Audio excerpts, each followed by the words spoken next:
도테라 가족 여러분, 안녕하세요. 세일즈 부서 제품 트레이너 김채희입니다. 옷이 점점 얇아지는 여름철이 시작되면서 건강관리에 관심을 갖고 계신 분들이 많습니다. 혈당관리만 잘 해도 비만을 비롯한 성인병으로부터 자유로울 수 있는데요. 오늘 교육을 통해서 혈당관리의 중요성을 느끼는 도테라 가족이 되시길 바랍니다. 우리 몸은 정상적인 기능을 유지하기 위해서 에너지를 필요로 합니다. 에너지는 혈액 속의 영양소로 이용해서 생산이 되죠. 우리가 먹은 음식물들은 호흡을 통해서 들어온 산소를 이용해서 에너지를 얻게 됩니다. 이때 음식으로 섭취한 탄수화물은 소장에서 흡수되어서 간으로 이동을 합니다. 간은 흡수된 영양소 중에 이 포도당을 바로 혈액으로 내보내고 아미노산 등의 영양소는 체내에서 쓰일 수 있도록 포도당으로 분해를 시키거나 간과 근육에 저장이 되거나 혹은 지방으로 전환이 됩니다. 혈액으로 방출된 포도당은 세포로 이동을 해서 에너지를 만들어내는데요. 혈액 속의 영양소 중에서 가장 효과적인 에너지원은 포도당이고 혈액 속의 포도당을 혈당이라고 합니다. 혈당은 인체가 항상성을 유지하는 성질을 통해서 혈액 내에서 적절한 농도로 유지가 되는데요. 우리가 일반적으로 음식을 섭취하게 되면 식사 시작하고 10분경부터 혈당이 상승하게 되고 식사 시간 2시간 후부터 최고에 이르고 이후 혈당은 점점점 감소해서 식사 전 혈당 수준으로 떨어지게 됩니다. 식사 후에 혈당이 얼마나 빠르게 많이 오르는지는 음식을 먹는 시간, 음식의 양과 어떤 영양소들로 구성되어 있는지, 그리고 얼마만큼 실제 신체 활동을 하는지 등에 따라서 달라질 수가 있습니다. 혈당을 체크할 수 있는 방법에는 식후 혈당, 공복 혈당, 당화 혈색소가 있는데요. 보통 이 세 가지 혈당 체크를 통해서 당뇨병으로 진단을 하게 됩니다. 혈당 체크 방법에 대해서 좀 더 자세히 알아보도록 할게요. 혈당은 식사 후에 2시간 후 최고점을 찍습니다. 그래서 이때 당을 체크를 한다거나 공복 상태에서 병원에 방문을 해서 포도당이 섞인 물을 마시고 난 후 2시간 후에 혈당을 체크하게 됩니다. 식후 혈당은 140mg을 넘지 않는 것이 정상이고요. 200mg이 넘게 되면 당뇨, 중간 수치이면 당뇨 전 단계 또는 내당능 장애라고 합니다. 내당능 장애라고 하는 것은 정상 혈당보다는 높은 고혈당의 상태이지만 아직 당뇨병으로 진행되지 않은 당뇨 전 단계를 말합니다. 그래서 식후 혈당이 정상과 비정상 사이에 있는 것을 말하죠. 식후 혈당이 높게 되면 췌장에서 급하게 인슐린을 많이 만들어내야 되기 때문에 췌장에 부담이 가고 기능이 떨어져서 혈당 조절이 잘 이루어지지 못하고 향후 당뇨병으로 진행될 수 있습니다. 공복 혈당은 적어도 8시간 동안은 음식물이나 음료를 섭취하지 않은 상태에서 체크를 하게 되죠. 그래서 보통은 하룻밤 자고 난 후에 측정을 하게 됩니다.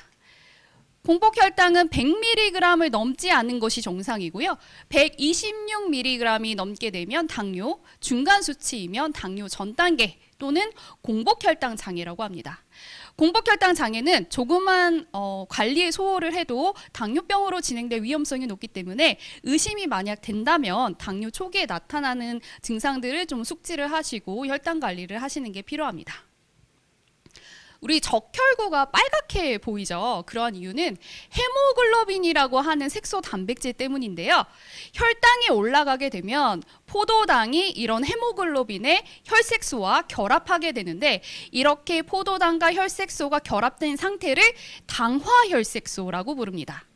적혈구가 생존기간 동안은 이 노출되는 포도당의 농도가 높아져서 그러니까 적혈구도 세포의 일종이기 때문에 죽고 살고 하는 생존 기간이 있을 거 아니에요? 이럴 때 포도당의 농도도 같이 이제 상승이 되는 이것을 통해서 당화혈색소를 검사를 할 수 있는데요. 이 당화혈색소 검사는 지난 3개월 동안의 혈당 수치의 평균값을 반영한다고 볼 수가 있습니다. 그래서 당화혈색소가 5.7%를 넘지 않는 것이 정상이고요. 6.5%가 넘게 되면 당뇨, 중간 수치이면 당뇨병 전 단계라고 합니다. 당화혈색소가 올라가게 되면 당연히도 혈당치도 함께 올라가죠. 그래서 당화혈색소가 1% 올라갔을 때 혈당치는 평균 30mg 정도 올라간다라고 합니다. 그래서 지속적인 혈당 관리를 위해서 당화혈색소 수치도 놓치지 말아주세요. 앞서 말씀드렸던 식후혈당, 공복혈당, 당화혈색소의 수치에 대해서 정리한 표입니다. 이 수치를 잘 기억하셔서 건강검진 하실 때 꼭 확인해 보시기 바랍니다. 그럼 혈당은 어디에서 조절이 되고 혈당 조절을 위해서 무엇이 필요한지, 그리고 혈당이 비정상적으로 정상치 이상 오르는 원인은 무엇이고 식후혈당과 공복혈당은 왜 높은지 지금부터 알아보도록 하겠습니다. 혈당 조절은 췌장에서 이루어지죠. 췌장은 이자라고도 부릅니다. 이 위치는요, 위장의 아래쪽에 쓸개 옆에 붙어 있습니다. 췌장은 소화효소와 췌장액을 분비를 해서 음식물을 소화시키는 외분비 기능과 혈당을 위해서 호르몬을 분비하는 내분비 기능을 담당합니다. 췌장에서의 혈당을 조절하는 호르몬은 랑게르한스 섬에서 분비가 되는데요. 랑게르한스 섬의 알파세포에서는 혈당을 높이는 글루카곤을, 랑게르한스 섬 베타세포에서는 혈당을 낮추는 인슐린을 분비합니다. 인슐린은 혈당을 떨어뜨리는 호르몬으로 잘 알려져 있죠. 어떤 메커니즘으로 혈당이 떨어질까요? 탄수화물은 대표적인 에너지원이기 때문에 우리가 식사를 통해서 탄수화물을 섭취를 하죠. 이렇게 먹은 탄수화물은 포도당으로 분해가 되어서 흡수가 되면서 혈당이 올라가게 되고, 이 혈당을 에너지원으로 사용하기 위해서 췌장에서 인슐린이 분비가 됩니다. 포도당은 세포에 단독으로 들어갈 수가 없어요. 그래서 이 세포의 문을 열어줄 열쇠가 필요한데 바로 그 역할을 하는 것이 바로 인슐린입니다. 이렇게 들어온 포도당을 세포가 이용을 해서 에너지를 만들기 때문에 결국에는 인슐린은 혈당을 에너지원으로 쓰게 만들어서 당을 소모시키고 혈당을 낮춰주게 됩니다. 우리가 포도당을 100% 섭취했다고 가정을 했을 때 50% 정도를 에너지원으로 사용을 하게 되고요. 10% 정도는 간과 근육의 글리코겐 형태로 저장이 되게 됩니다. 그럼 나머지는 어떻게 될까요? 나머지는 지방을 만들어서 저장을 하게 돼요. 이렇게 인슐린은 남는 당분을 간과 근육의 글리코겐 형태로 저장을 시켜서 우리가 섭취한 에너지가 부족할 때 이것을 꺼내서 사용할 수 있도록 합니다. 그리고 넘치게 남는 에너지를 지방세포에 저장하는 역할도 해서 인슐린은 탄수화물과 지방 대사도 밀접하게 관련이 있습니다. 건강한 식사를 하면 인슐린도 필요 이상 많이 분비되지도 않고 고혈당이 된다거나 지방이 많이 만들어지는 일은 없죠. 하지만 인슐린이 지나치게 많이 이제 분비되고 불균형이 발생되는 원인들이 있어요. 이게 바로 잘못된 식습관과 아주 깊은 연관이 있습니다. 설탕과 정제된 탄수화물 함량이 높은 가공식품이나 패스트푸드, 당분이 많은 아이스크림이나 케이크와 같은 디저트류를 이렇게 섭취를 하시게 되면 혈당을 낮추기 위해서 인슐린이 과잉되게 분비가 되죠. 결국 이것은 중성지방과 내장지방으로 쌓이게 됩니다.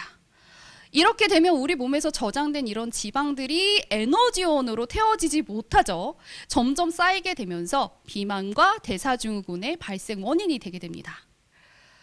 그럼 식후혈당이 높다는 것은 무엇을 의미를 할까요?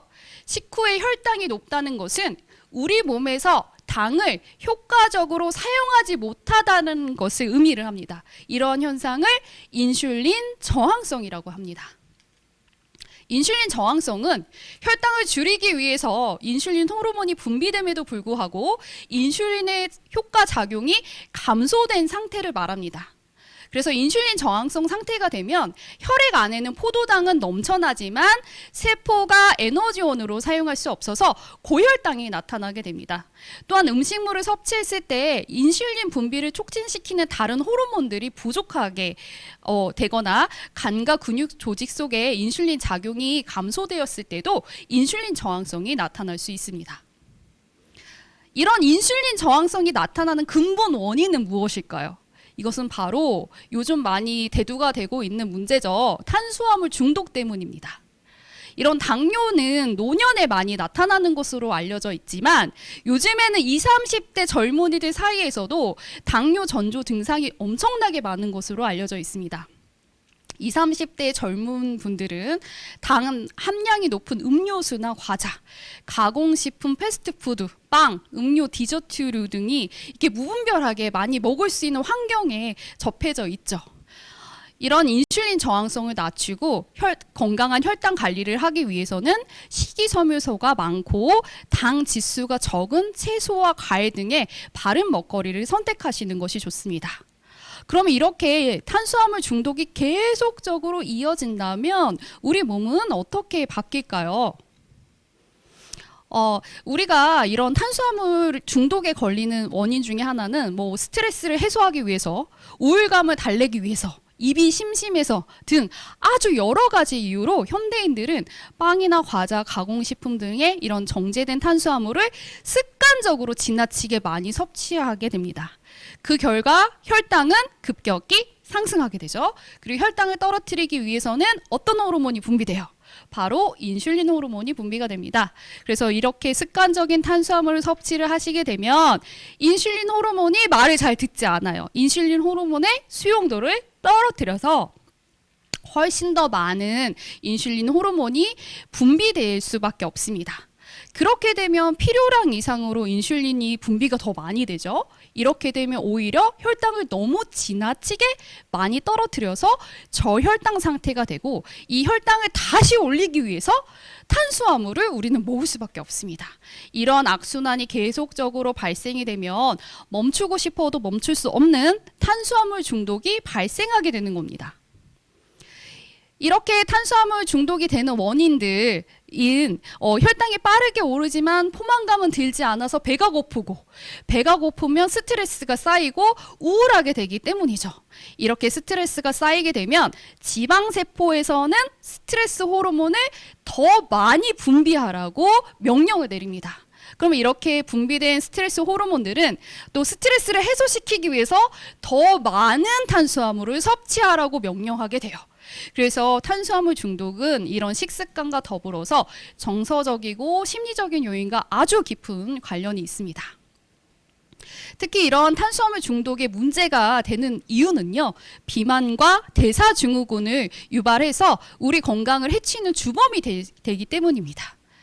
그래서 계속 고혈당 상태가 지속이 되면 포도당이 세포의 에너지원으로 사용하지 못하게 되죠. 이렇게 되면 간에서는 지방을 더 많이 만들어냅니다. 즉 지방 합성이 증가하게 됩니다. 그 결과 내장 주변을 에워싼 내장 지방이 증가하게 되죠. 문제는 이 내장 지방에는 스트레스를 유발시키는 코티솔 수용체가 있어요. 그래서 혈당이 제대로 조절되지 못하는 만성 스트레스 상태가 되게 되면 혈액 속의 코티솔 수치는 점점점 더 높아지게 됩니다. 이런 높은 코티솔 수치는 신진대사를 떨어뜨리고요, 고혈당 상태를 계속 지속시키고, 그래서 우리 인체의 조직을 망가뜨리고 호르몬 시스템에 이상을 일으킬 수가 있습니다. 이런 불균형으로 인해서 간에서는 더 많은 염증을 촉진시키는 화학 물질들을 분비시킬 수밖에 없고요, 내장지방과 복부 비만을 더 넘쳐나게 해서 비만과 대사증후군을 발생시킬 수 있습니다. 그럼 잠자기 전보다 잠에서 깬 후에 아침에 왜 공복 혈당이 높게 나타날까요?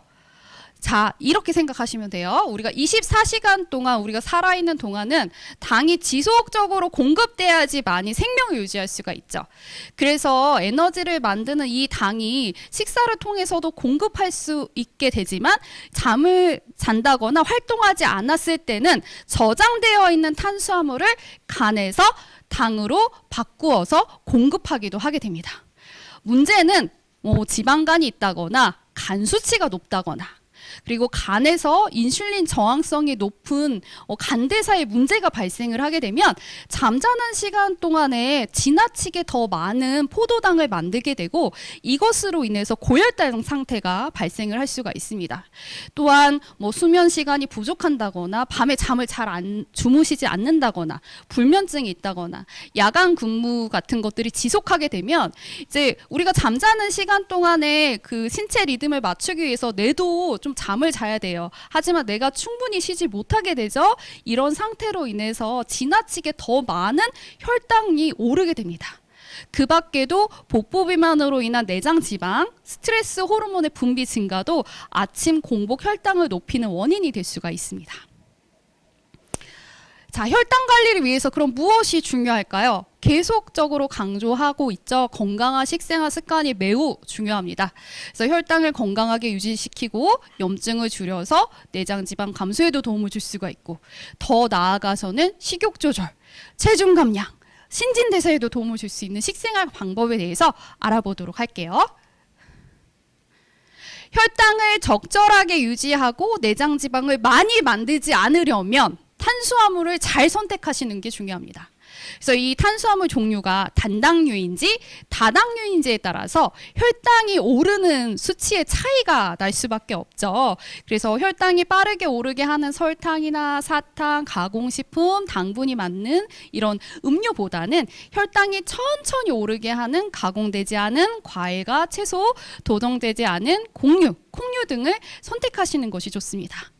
혈당을 천천히 올리는 이런 탄수화물들은요, 식이섬유소가 풍부하고 그리고 인슐린 수치의 균형과 안정을 도와주어서 고혈당이 되지 않도록 도와줍니다. 그래서 그로 인해서 포만감도 또 높여주고요, 식욕을 감퇴시키는 데도 도움을 줄 수가 있습니다.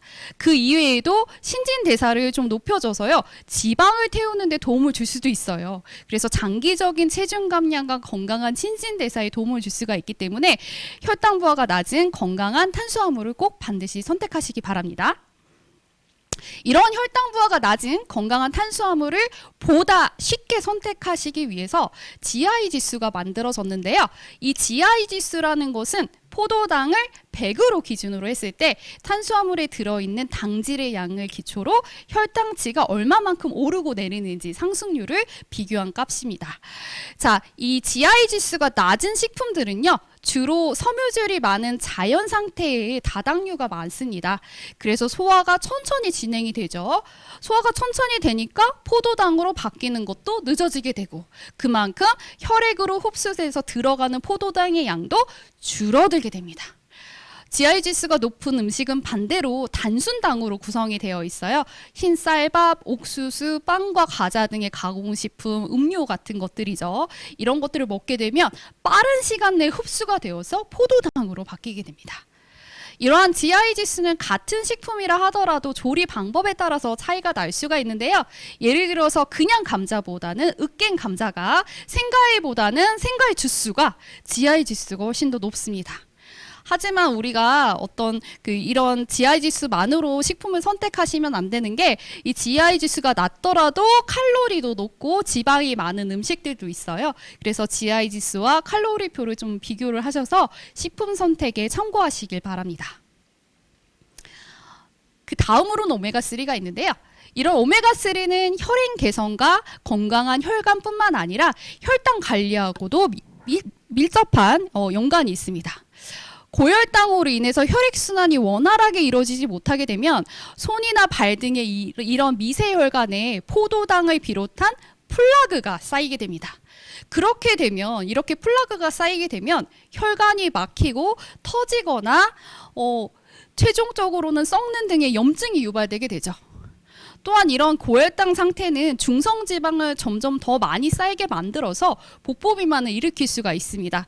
그렇기 때문에 혈당 관리를 할 때에는 혈관 관리도 꼼꼼히 하실 필요가 있어요. 특히 오메가3 지방은 건강한 세포막을 만드는 데 도움을 주고요. 세포 안에 DNA와 서로 의사소통을 하기 때문에 이런 의사소통을 통해서 지방 연소를 도와서 혈당을 개선시켜주는 데 도움을 줄 수가 있습니다. 그 밖에도 인슐린 민감성을 증가시켜서요, 염증을 좀 감소시켜주고 건강한 중성지방을 유지시키는 데 도움을 줄 수가 있습니다. 그리고 무엇보다 오메가3 지방을 드시면요, 지속적인 포만감과 만족감을 주어서 식욕 조절을 할 때 도움을 받으실 수가 있습니다. 단백질 역시 근육 형성뿐만 아니라 혈당 관리와 연관이 있는데요. 우리가 단백질 식품을 섭취하면 이게 아미노산으로 분해가 되잖아요. 이럴 때 이 아미노산이 근육과 조직에 이용이 되게 됩니다.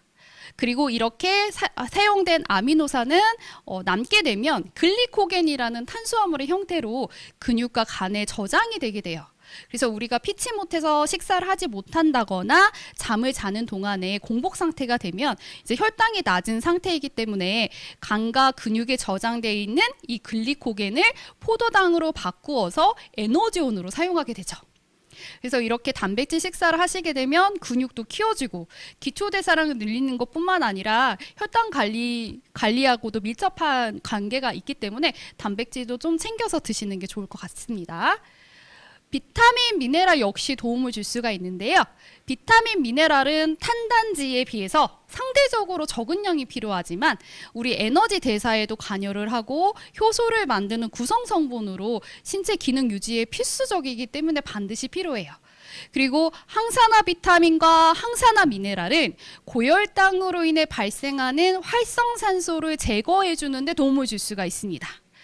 이것 이외에도 비타민, 미네랄은 신체의 기본 대사를 기본으로 해서 인체를 구성해주는 역할, 생리활동에도 도움을 주고 면역력에도 관여를 하기 때문에 반드시 챙겨 드실 필요가 있겠죠. 마지막으로는 항산화 폴리페놀입니다. 혈당이 높은 사람들은 보통 사람과 비교를 해서 활성산소를 더 많이 만들고요. 지질 과산화물이 더 많이 생산이 됩니다. 이렇게 되게 되면 산화 스트레스가 커지게 돼서 여러 세포 조직의 손상이 초래되게 되는데요. 이런 산화 스트레스로 인해서 당뇨를 비롯한 심혈관 질환의 합병증이 발생할 수도 있습니다. 그렇기 때문에 항산화 비타민인 베타카로틴, 비타민 C, 비타민 E, 미네랄인 아연이나 셀레늄, 구리, 망간 등의 영양소와 코엔자임 Q10을 비롯한 항산화 폴리페놀을 반드시 섭취하실 필요가 있습니다. 그리고 건강한 혈당 관리를 위해서는 항산화 성분의 섭취뿐만 아니라 산화 스트레스를 줄이는 건강한 생활 습관도 매우 중요한데요. 과식, 과음, 독소와 화학물질에 노출되는 것을 줄이시는 게 좋습니다. 과식은 신진대사 과정에서 더 많은 유해산소를, 즉 우리 자동차의 배기가스가 만들어지는 것처럼 이러한 유해산소를 만들기 때문에 피하시는 것이 좋고요. 과음은 염증을 일으키는 사이토카인과 유해산소 증가를 유발시키기 때문에 피해 주시는 게 좋습니다. 또한 독소나 석유 화학 물질, 중금속 등은 피해 주시고요. 담배 연기에 노출되는 것 역시도 우리 신체의 항산화력을 떨어뜨릴 수가 있습니다. 그 밖에도 수면 부족, 만성적인 감염, 스트레스, 고칼로리 식단, 위장의 박테리아나 유해균 이상 등 역시도 산화 스트레스를 유발하는 요인이 될 수가 있습니다. 그래서 적당한 운동과 바른 먹거리 습관을 통해서 건강한 혈당 관리를 위해 노력하시면 좋을 것 같습니다. 그 밖에도 에센셜 오일을 사용해서 건강을 케어할 수 있는데요. 에센셜 오일의 향기를 맡게 되면 이 다양한 화학 성분들이 후각 신경세포를 통해서 대뇌 변형계에 신호를 보내게 되죠.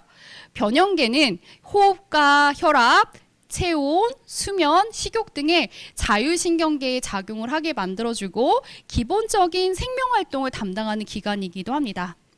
그래서 에센셜 오일의 향기를 이렇게 맡게 되면 스트레스도 해소되고 긍정적인 마인드도 생기게 되고 이것을 통해서 동기부여나 목표 달성에 도움을 받으실 수가 있습니다. 그래서 건강한 우리가 혈당 관리를 할 때 식사 조절도 하시고 운동을 하게 되잖아요. 이때 에센셜 오일을 식단에 포함을 시킨다거나 향을 맡게 되면 에센셜 오일의 다양한 화학 성분들이 인체 전반의 건강과 마인드 컨트롤에 도움을 줄 수 있습니다. 평생활 LLV 프로그램 하루 2번 섭취하셔서 100세 시대에 평생 건강에 도움을 받으실 수가 있죠. LAV 프로그램에는 튼튼한 세포, 건강한 혈압, 항산화 건강을 위한 코엔자임 Q10과 16가지 이상의 식물유래 부원료가 함유되어 있는 알파CRS 플러스, 혈행 개선과 중성지방 유지에 도움을 줄 수 있는 에센셜 오메가, 13종의 비타민, 9종의 필수 미네랄, 식물 유래 부원료가 조화롭게 함유되어 있는 한국인 맞춤형 종합 비타민 미네랄 마이크로플렉스 MVP가 구성되어 있는 도테라만의 데일리 뉴트리션 프로그램입니다. 그래서 바른 먹거리 LAV 습관은 평생 활력과 건강에 도움을 줄 수 있으니까요. 매일매일 에브리데이 LAV 하시기를 바랍니다. 이상으로 저는 6월 킥오프 미팅을 마치도록 하겠습니다. 다음 주 월요일 6월 7일 11시 생방송 테라클래스에서 위 건강과 소화의 중요성을 주제로 여러분과 함께 하겠습니다. 많은 시청 부탁드리고요. 도테라 가족 여러분, 6월도 모두 파이팅 하세요. 감사합니다.